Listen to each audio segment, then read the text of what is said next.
Elevating higher presence. Turn your desires and ideals into reality.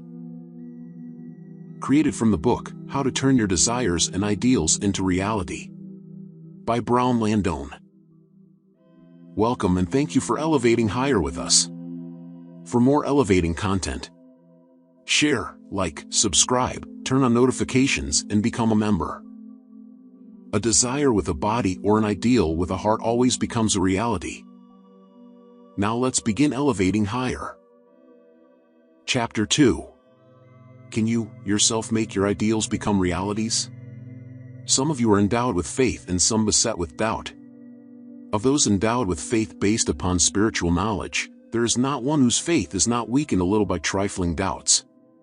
Of those beset with the darkest of doubts, there is not one whose doubt is not enlightened a little by a touch of faith. When I state that ideals come true, none of you deny it or think of denying it. But when I assure you that every ideal always comes true and that every one of your own particular ideals can be changed to a material reality, my statement contrasts so astoundingly with your past experiences of having tried faithfully to attain that which you desire, that some of you feel it cannot be true. Some of you may doubt even my common sense in making such an assertion. You who doubt that every ideal comes true, doubt sincerely, doubt because of common sense judgments based upon your present knowledge. No matter what the cause, doubt interferes with your realization of your ideals. It dampens the fire of desire and lessens your effort to attain that which you wish because you think the effort is useless. I do not wish you to accept any statement. I wish you to know truth. Do not change from doubt to blind belief. It will do you no permanent good. Blind faith soon dies. But what are the ideas in your mind that make you doubt? First, mistaking ideas for ideals. Second, your idea of the density of matter.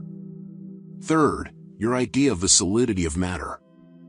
Fourth, your idea of matter as motionless and lifeless. Fifth, your present incomplete knowledge of the process of making ideals become realities. These are the only serious causes of doubt, 5 stones in the path of faith and attainment. I shall not, in succeeding chapters, give them more attention than they deserve, but just enough to remove them. By and large, your doubt is based upon the seeming impossibility of etheric images of the mind being able easily to change, reform and recreate the substance of matter that is seemingly so dense, solid and lifeless. If you could know that matter is not so dense as it seems, not so solid as it appears, not so lifeless as it is assumed to be. If you could know these things, then doubt would be faith and faith would be divinely certain, forever lasting and ever impelling to action. Most of your trouble then relates to your idea of the nature of matter, its substance and attributes. In what follows I shall not be so silly as to assert that matter does not exist, that it is a mere claim of matter, or that it is an illusion. If I should assert that matter is non-existent, you could laugh at me unjustly, for I am so conscious of the existence of matter that I find it necessary to have a house in which to live, a bed in which to sleep, clothes to wear and food to eat.